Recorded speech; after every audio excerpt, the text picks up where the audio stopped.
listeners, my name is Blue, and today we are lost in Hiveswap Friendsim.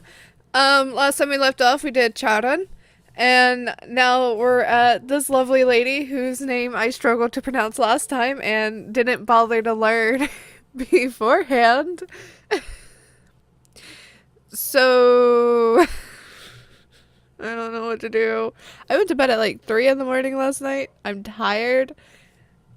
I don't know what's gonna happen during this Let's Play. I know I'm gonna stumble over a lot of words. Her sign looks like it's a heart. It's cute.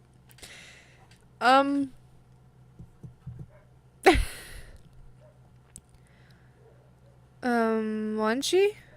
Wanchi?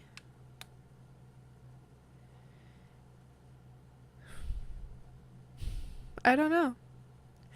I honestly don't know.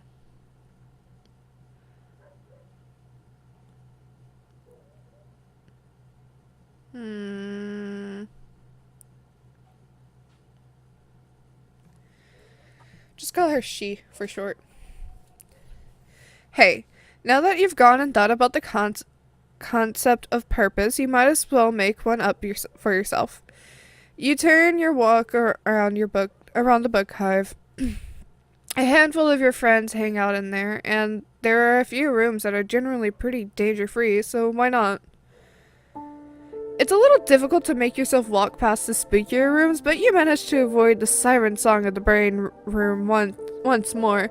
Your destination tonight is the room you usually watch your tail friends do homework in. It's understandable, after your office experience with Tyrona, why this is their neutral meeting ground. Unfortunately, a casual stroll through the stacks uncovers no friends at all. Damn. You consider trying out a higher stakes locale when... Wait. You see a shoe peeking out from one of the bigger hexagonal... no. Words are not wording. Book hole things. Shelves? It really doesn't maximize space to have shelves shaped like that. Whatever. If you get caught up in trying to make paltry shit like bookshelves make sense, you'll drive yourself to madness before you can figure out if the shoe belongs to someone you know. You walk towards it, and the shoe is revealed to be on the strut pod of a troll whose head is barely peeking out over a book and... Nope, a jade, but not one of your friends. MC's been on Alternia long enough that he's stopped using words that we... He's using strut pod instead of foot. This is not gonna be a good day, guys. Whoever it is curls up smaller in a hexagon, burying her face deeper into scribble journal of the gullible wiggler. It's not the most inviting posture, to be sure. The polite thing would be to keep moving, probably, but you feel a little off about that. You generally nudge your foot into hers where it still peeks out of the shelf and ask if she's okay. It'll clear your conscience if nothing else. The book lowers. Is that Diary of a Wimpy Kid? She reading Diary of a Wimpy Kid? I'm great! Just going on a journey of imagination through some classic literature. Nothing to see here. Ah, man, it's another kid.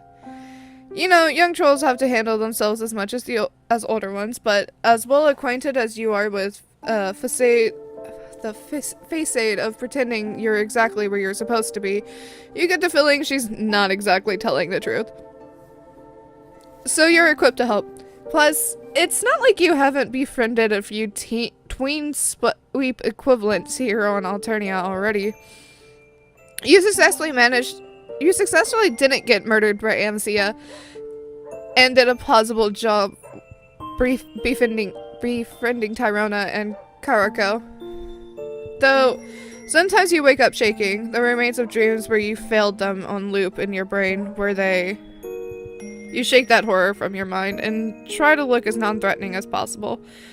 Not that it's particularly hard for you as you speak.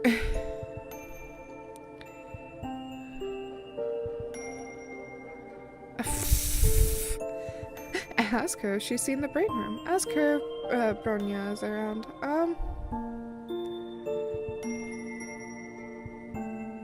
I guess... Let's go with Bronya first. I don't know this character. Did she come here with someone? Bronya, maybe? You know Jades her age aren't really supposed to be out and about outside the caverns. Oh, I see. You're a snitch. She out. uWu. She fucking uWu's. With that, she tucks her legs against her and rolls out of the shelf with agility only youth can manage and takes off between the stacks. You chase after her, but wherever her next hiding spot is must be even better. Eventually, you give up.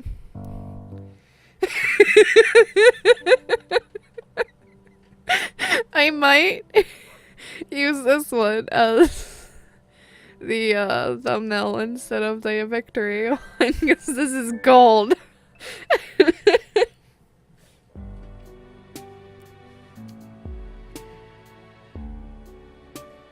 Load. Ask her if she's seen the brain room. You still get the feeling she might need some help, so you ease into it. Maybe she'll open up a bit as you talk. You tell her this book hive is a huge gallery, has a huge gallery full of brains and jars, as she wants to go check it out. Oh, whoa? What's a brain? I want to see. She unfolds herself from her hiding spot, brushing invisible dust off her skirt as she stands up. She rocks back on her heels and cocks her head, her locks bouncing against her shoulders. I'm she. Also, I know who you are, if you're wondering. I wouldn't go wandering off with just anyone, quest for brains or not. I may be only 5.5 sweeps, but I'm not stupid, uWu.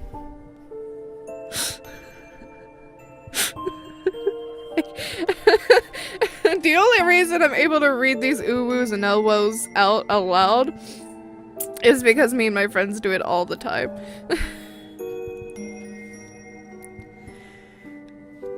She seems less afraid, but she's still got a nervous edge to her voice, so you try to be a force of calm. A real motherfucking Glade plug-in has been stinking up the place with your chill vibes. Someone's been talking to Sirava too much. You walk together towards the atrium, making small talk on the way. You apologize if you made it seem like she didn't look like she belonged here. You're just not used to seeing young Jades outside the caverns. She side-eyed you like she's weighing the implication of what you said. Okay, I see there's no use trying to fool you. I may have done a small jailbreak. Oh, do they not have enough books in the caverns or something? She brushes you off in favor of her own question. Of course we have books. You didn't answer me before. What's a brain? Oh. Ooh. Big lady with a bat. Oh, right. You round the curve of the room and point to the window. Think pants. Oh, well? She tiptoes. She peeks into the bottom of the window. I've never seen one up close before. She tries the door handle, but it's still locked as it always was. She looks at you expectantly. Well, can we go in or what? A surely-eyed guard starts not so subtly watching you, drumming her fingers on the handle of her mace. Ah, globes. You were trying hard to be cool and approachable, but that you fucked up and forgot this room was off limits.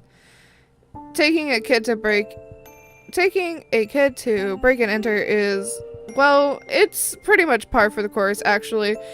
But it's not what you meant to be doing. Nah, you saw it. Looking only, and now you're done. Great. Time to move along. Ugh, lame. She doesn't pick up on the danger behind her, even with your hurried speech. You change the subject as to why she broke out of the caverns, if not for more books, and start walking, hoping she'll follow. She doesn't. Oh, I was trying to get to BeastCon. It's a convention for all kinds of cool stuff, but I want to go for the Soldier Purrbeasts meetup. My fanfiction is pretty popular, uWu. I have a lot of fans going, and I thought maybe I could make friends with some of them. But I don't know where anything is out here. So I got lost. Guardian Purrbeasts. Warrior cats? Cat warriors? What is it called? I was never really into it.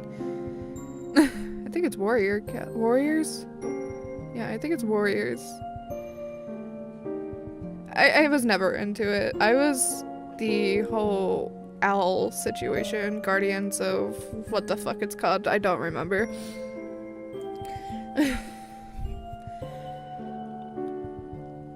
She takes a breath and a step and finally, but then stops and clasps her hand together. Oh! The guard starts walking. You eyeball the exits, all the way down the curved staircase. You can make it, but you can't just leave her here to take the fall. She keeps talking, oblivious. Linera is always complaining about how you're everyone's best friend and how you know so much. Do you know where the con is? Oh well. We could go together. The guard gets closer. You gotta make a decision fast.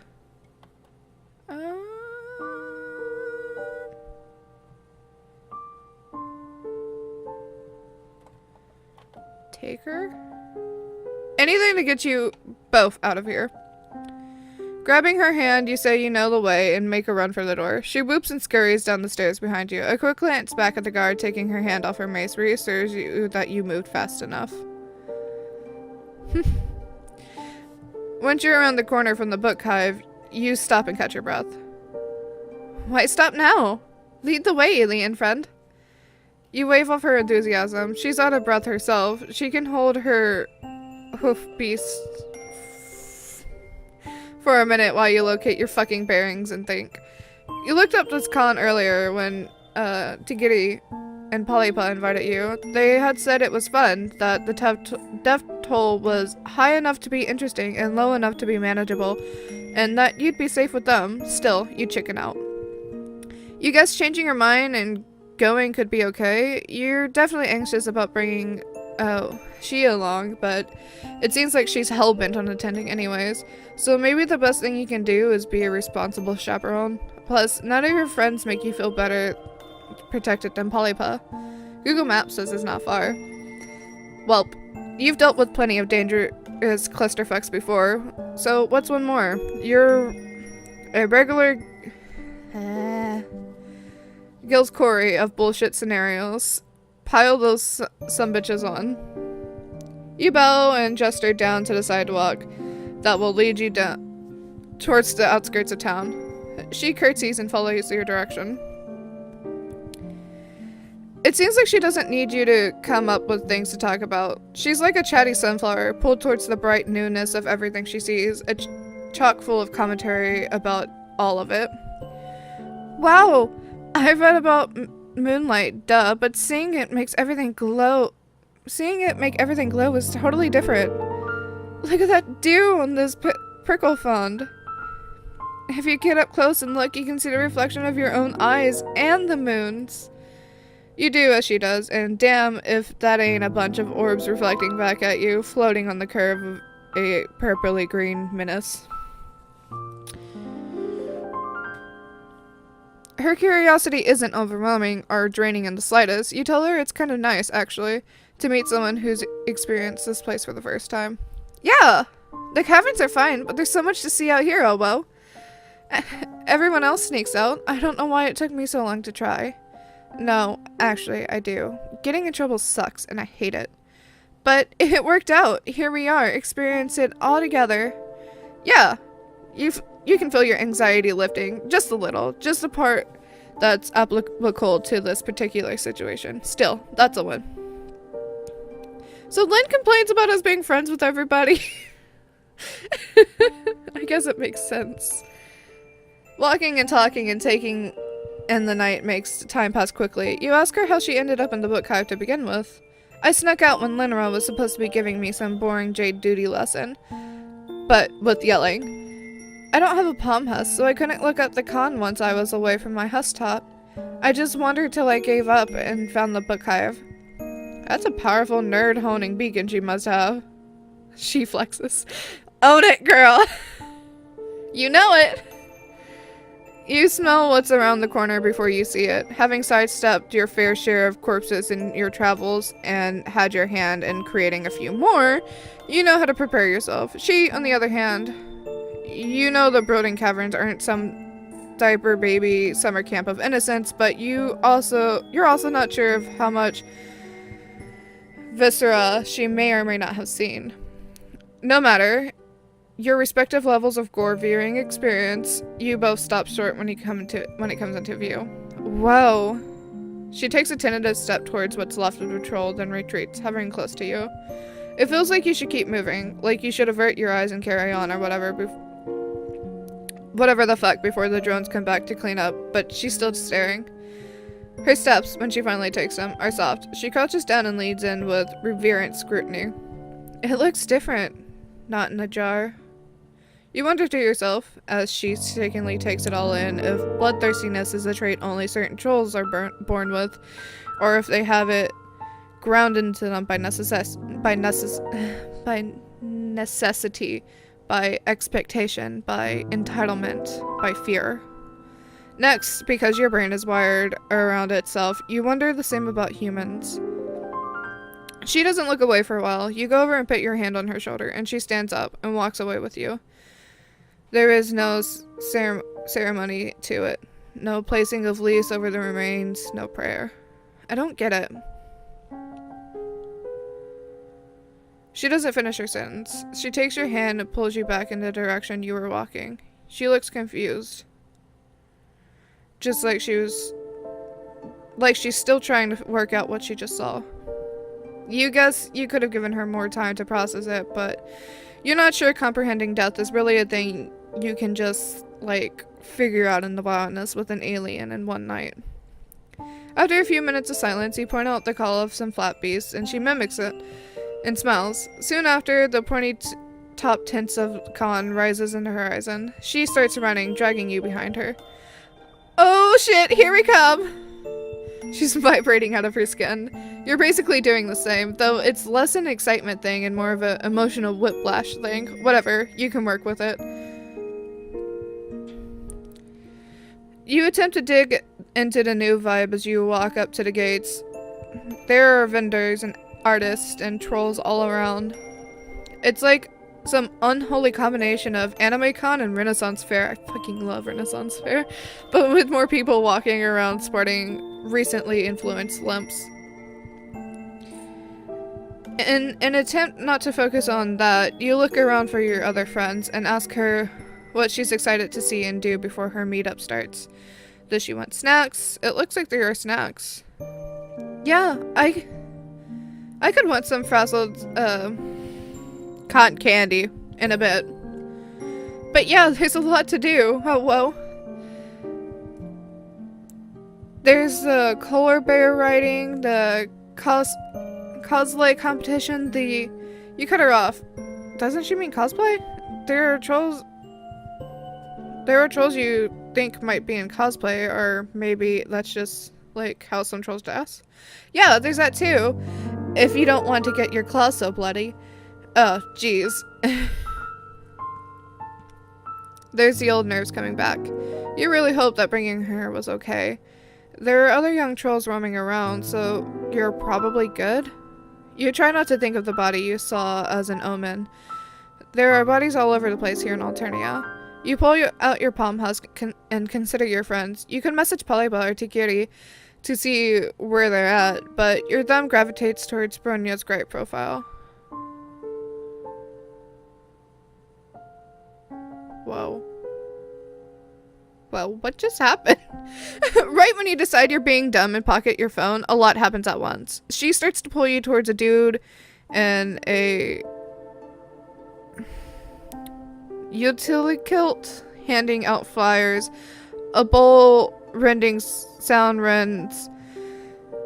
Well, your bowels. A bowel. And then a massive armored bear and with huge BC biceps hurtles through the ground, hollering and grinding tents, and congoers are into bent, splintered pulp. Whoa. She stares frozen as the beast rampages towards you both. Oh no! She whimpers and looks at you, comprehension and fear etched into her features. You did this. You brought her here. You let this happen to her, and she knows it. You picture 100 outcomes, 1,000,000. You want to walk towards the end you see where you save everyone who hasn't already gotten squished. Our elected grand human. And no one ever gets fucking trampled again. But there's no time for that one. Instead, you pick up She and give her a quick hug and throw her into the closest bush. With what's left of your adrenaline-filled noodle arm strength, you reach for the handle of a katana from a vendor rack and hope the fuck it's not for display only. You've never felt less prepared to take something on in your life. You've never felt more sure you had to. In the end, there's no choice at all. The beast charges at you, Chief blared and rainbow bloody. You hold your precision, pinky and ring finger tight near the bottom of the handle like Tigiri taught you. When it leaps at you, tackling you to the ground, you bury the blade into its chest. The polar bear lays on top of you, the last of its life twitching out of it as it presses your life out of your lungs in return. Through your darkening vision, and under a fury of dead weight pinning you to the ground, you see her, from the edge of the woods, wide-eyed and watery with understanding. She picks herself up. Oh. I'm assuming that's not the good ending.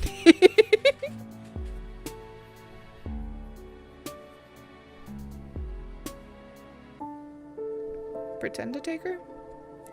You've heard of the con she's talking about. You were thinking of going with Tigri and Paripa anyways, but the listed activities seem a little too dangerous, honestly. These past few months you've been up to your ass in close calls, and quite frankly, like to cut back on them, including, you know, the one where your ass is currently embroiled in. You make some non-committal noises as you work out how to tell her. She crosses her arms, leans back against the brain room door, which the guard really does not like. If her increased speed and mace brandishment is any indication. Okay, you say. Let's go right now. Your hype is contagious, even though you're completely faking it. She claps and bounds behind you down the stairs. A quick tug at her wrist pulls her out of the mace trajectory as the guard chucks it at you from above. It thuds mightily against the wall by the door. You both make it outside unbloodied.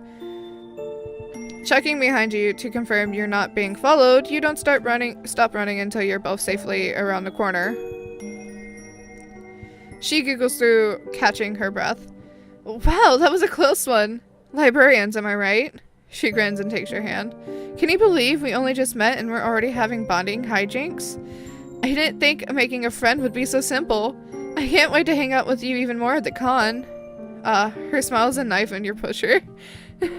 She's so excited about your budding friendship, and here you are, gutlessly hiding the fact that you have no intention of taking her from one dangerous situation to another. Maybe you would have agreed if you were in a braver mood, but you just don't know if you're up for more life or death babysitting adventures right now.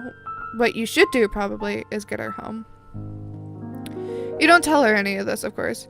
Instead, you agree, and then check Google Maps. The con is down the road to the left, the caverns are to the right.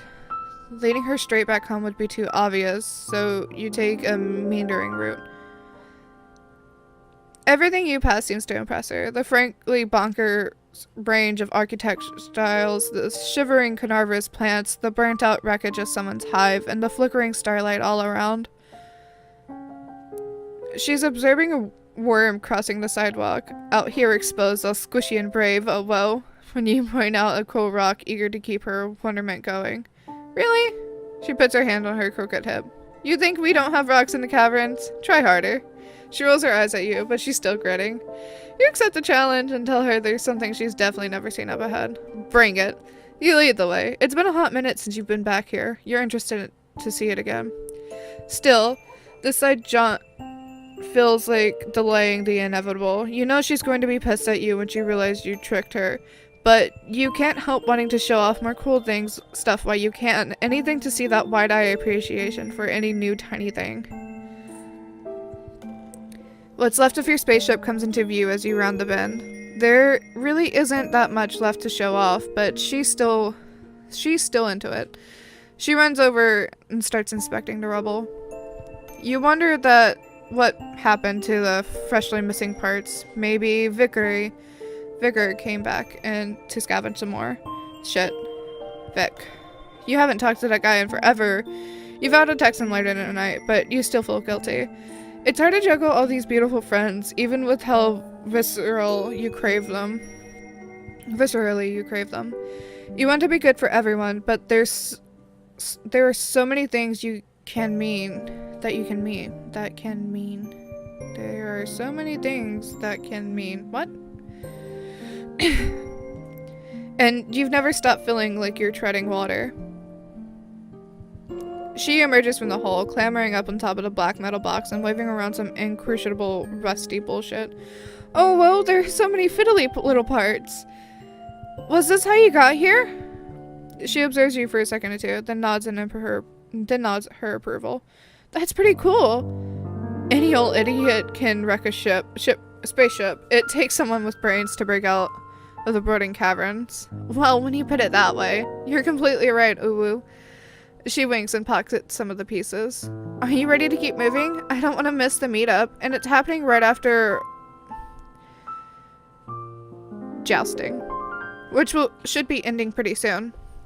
You're not sure what to tell her. For some reason, Vic won't leave your mind. Your sorry ass hasn't managed to keep up with all your friends you did earn. Maybe it's for the best that you're deciding to take her home. Her safety is more important than her liking you. You sigh and start to fess up. Even if she's left here now, you're far enough away from the con grounds that she'd miss it. You were afraid to go, afraid she'd run off and if you didn't stick with her, afraid of not knowing what to do next. You what? You made me miss my one chance to do something fun for a change? Just because you're too much of a scaredy Purrbeast to go to a fun nerd party? It wasn't just that. You also wanted to keep her safe, to take her home. She stomps her foot in frustration, tears forming in the corners of her eyes. Why do you think you can just make decisions for other people? Why don't you go home if it's so great? Your mouth shut, words gone. She follows your gaze back to the wreck of your only shot out and winces. I didn't mean... I know you can't. I just want it... She sits down in grass, defeated. You sit down too, a ginger distance away. No, her anger is fair. God, this sucks. You hadn't meant to deprive someone of small joy here on this bitch of Alternia. Yeah, it's the worst. She sighs and runs her claws along the tops of the spiny purple grass. After a few minutes of silence, she speaks. It's too late to do anything about it now. I'm still super angry with you, but I'm glad you were honest, I guess, even if it took you too long. I'm not used to being with people being straight with me. I feel like the older everyone gets, the more they lie, or at least the more annoying it is that they don't expect you to notice when they're lying. Not that I can super tell how old you are. Your alien physiology is a little inscrutable, but, you know, more or less. Your palm house buzzes, interrupting your train of thought. You both look at your two new text. Phone is going off, and I know what it is. But I'm trying to ignore it. Are you sure you still don't want to join? Things are beginning to get interesting over here, and you may have the privilege of seeing me at peak performance if you come by. Stay put. There's a Purrbeast on the loose. I don't want you on the already very long casualty list. You do a quick Google, and holy shit, social media is already on fire with the news of a con attraction getting free and mangling attendees left and right. The familiar ghostly feeling of near-miss shivers down your back. Whoa! Her eyebrows pull together as she works through the images she's seeing on the screen, and what it could have meant for her. She's still a little teary from before. I guess, thanks? Not that you did it on purpose, but I guess maybe it worked out okay. I do love not being trampled, but it still sucks I didn't get to go make friends. You don't want to be too presumptuous, especially after all that, but maybe this day might still be salvageable, new acquaintance-wise. She blinks back her disappointment and puts on an attempt at a smile. Maybe. Might as well see. What was she gonna do with her new friends? Maybe on your way back to the caverns you guys could talk about soldier Purrbeasts or scary horse jousting or whatever else she wanted to do there. She stands up and crosses her arms, looking at you, her smile turning real. You think you got what it takes to roleplay? You stand up too. You're super cool with roleplay. You've basically been doing that since you landed. So what's the deal again, you ask, as you start walking her home. Magic cats? Magic? What are you, some kind of wiggler? No, there's no magic in Soldier Purrbeast. She rolls her eyes at you and hunches her shoulders, claws spread, eyes darting from bush to bush along the sidewalk ahead of you. Unless you mean power of your own wits, the sorcery of all your senses aligning at once as you get ready to pounce. The hypnotic spell-like rhythm of your own pusher beating in time with your praise. She straightens up and grins. That kind of stuff, Oba. Anyway, it's really fun. Let's play. She bounces back so fully, you get the feeling that not many people indulge her in this. It reminds you of your younger self. Your heart crunches up a bit. Fuck yeah, let's play. You mean heck. Heck yeah. Don't patronize me. Fuck yeah. She giggles. Fuck yeah! Okay, so Little Lost you can be from the Space Cast. Let's call you Twinklepaw, and I'll be Wild Wisp from the Solar Glare clan uWu. She clearly seems to think you should be impressed or intimidated by this, but you don't really know what's going on. You nod. Twinklepaw. Got it. So you'll stumble upon me while I'm taking down a nut creature, scaring it away with your incompetence. Sound good? She peppers her walk with skips, talking up veritable storms of world building. Her voice gets low and rumbly when she quits setting the scene and gets into character.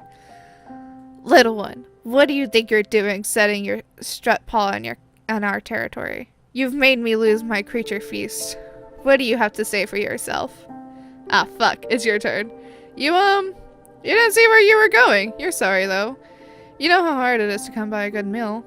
Fool, you think me so poor that I'm hurt by such a loss? I can find another. I find offense only in that you clearly do not respect the bond between hunter and hunted. You blunder in and interrupt the sacred rhythm of my fangs, its necks, or its claws, my face. Now, neither of us can know who would have prevailed. Ah, jeez, you're still, really sorry about your strut paws. You're constantly sticking those into other people's sacred dances. Maybe there's more nut guys over there? She stops walking and gives you a withering look. Is that really the best you can do? No, you'll try again. How dare this Purrbeast accuse you of such a thing? Your intentions are as noble as the wild pusher that thumps in your, bone cabinet? She bounces, hands and fist grinning.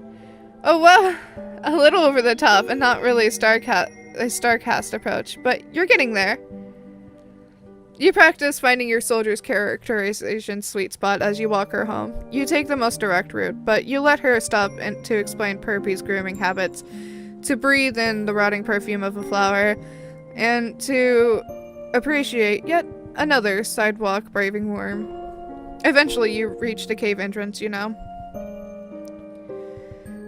Oh no. She's at full murder, and standing under its eave is Lynn. A very pissed off looking Lynn, which isn't, your favorite mode for that particular friend. Where have you been? I said I'd be right back. Not, hey, go off run and leave me to make excuses for you. Well, I'm back now, so you can get over it. I know you won't tattle. You don't want Bronya to know you lost track of me, Wu. Watch yourself. Lynn glares fireballs at her, then turns to you, softening the tiniest of bits. Thank you for bringing the short one back. Do you want to come in?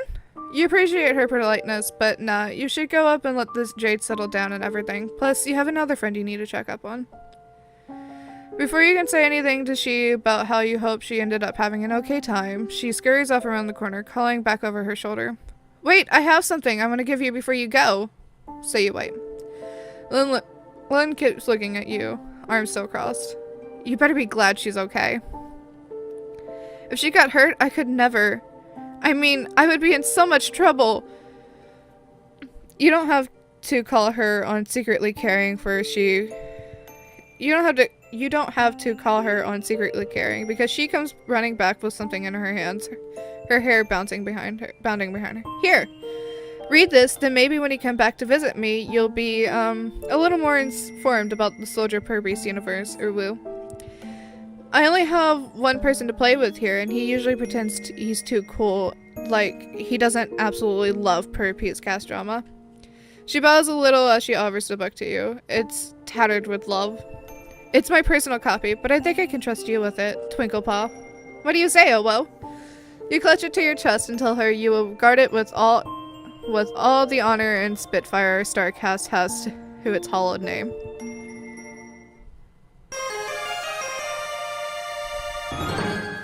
Oh, it's so cute. I don't know which one to use.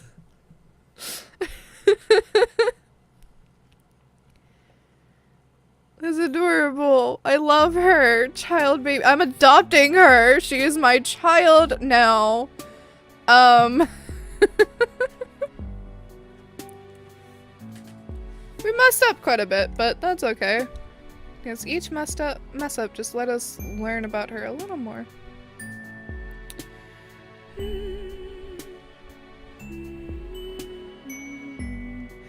I need to pay attention to what I'm doing and not what's on my phone. But let me know what you think about. What is she? Why is she? I don't know. She.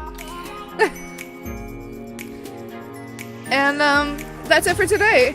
If you liked the video, please give it a like and subscribe if you haven't already to join our wonderful galaxy. Comment down below and I'll get back to you some way or another. And I'll see you for our next adventure. Remember, we're all made of the same cosmic dust, so be nice. Kate, love you. Bye!